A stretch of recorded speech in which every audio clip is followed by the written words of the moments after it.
I'm not even sure I can say that on YouTube. Hey, do you know if we can say that? Is that against the rules, or what's the deal? But whatever. We'll go with it.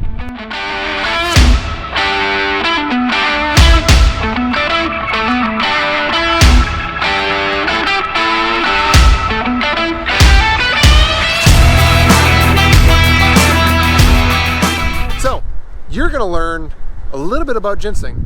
And we are in an area of Wisconsin that is like, it's a very small area. There's very few growers of this stuff here, and it's pretty well known for the quality that comes out of this area. So, not our ginseng is the world's best, but everybody's kind of in the area is pretty well known for the quality that we produce. So, moving on from there. Behind me is our drying shed. And you are going to see us load the drying shed with green root, which means it was just washed and cleaned, and then we load it on these racks, as you'll see, and then it gets put into this drying shed for anywhere between 14 and 24 days, and we just slowly take the moisture out of it. And if you think about it like your little food dehydrator that you have on your counter, it basically does that, but on a very, very large scale. So that's what these racks are used for. You'll see that in the video coming up, but these are some leftover ones. So let's go take a look at what we got loaded in here. And these happen to be four-year-old ginseng roots. It's going to be pretty loud.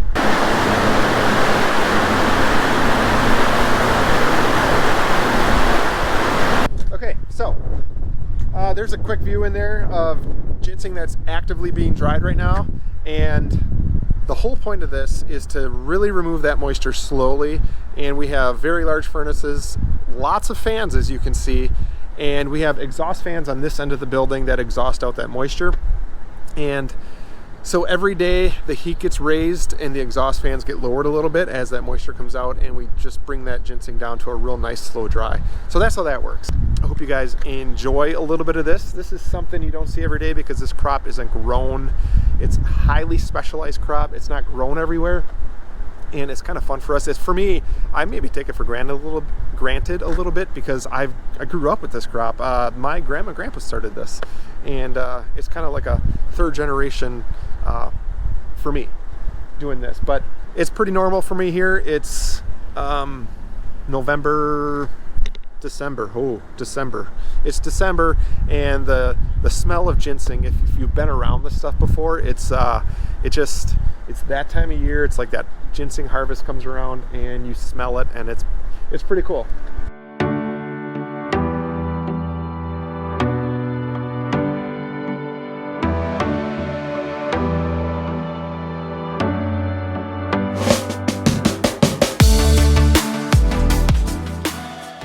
We basically have, depending on the amount of pounds that are going in, the total amount of pounds in that lot that are going in the dryer, we'll load up a certain amount of racks at a time. The one you're watching is 6 racks, and then we put it in its place, and then we load 6 more racks up and we set those on top. That is 1 full stack, so there's 12 stacks of roots, and then we just keep filling up the dryer as needed.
Thing you're going to see is us unloading the dryer shed. So we basically take the dry ginseng after 14 or 24 days, depending on how old this ginseng is. But anyway, this happened to be a 14-day batch, and we unload it.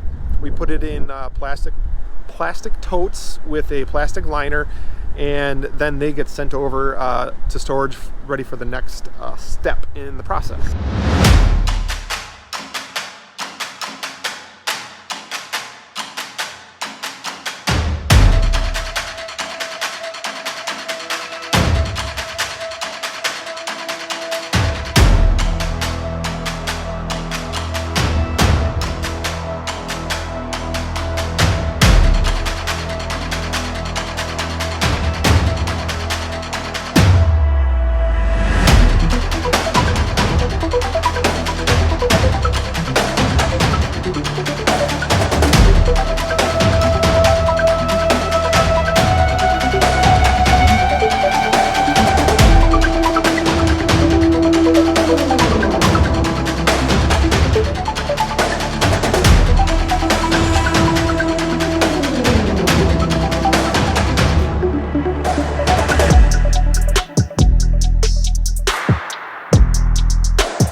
Okay, so now that we're done unloading the drying shed, all the roots are in these totes in plastic liners, all sealed up nicely so they stay dry and nice and warm.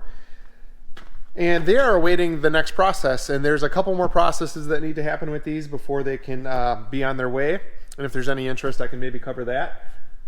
But that's basically what it takes to unload our drying shed. So that's the rundown on drying ginseng, a pretty quick rundown. But I guess, you know what, I'll leave it up to you guys. If you guys want to see more Wisconsin ginseng and like the process of it. It's an all-year deal. It takes 4 years. Actually, it takes between 3 and 5 years, sometimes 6, depending on the soil you're on. But mainly 3s and 4s are what's grown around here. So if you want to see more of anything about ginseng, just let me know in the comments down below. I'll try to get some more video of that stuff. It goes on all year round. So this is just touching the very, very tip of ginseng. I mean, it is so involved. It's such a highly specialized crop. It's very, very involved. It's very, very tedious. There's so much manual labor involved, and it's something that takes 3 to 4 years. So this is just one small snippet of it. It's fun because it's kind of towards the end of the crop and before we sell it. So it's kind of a neat time of year, and it's pretty fun. So thanks for watching. Check you next time.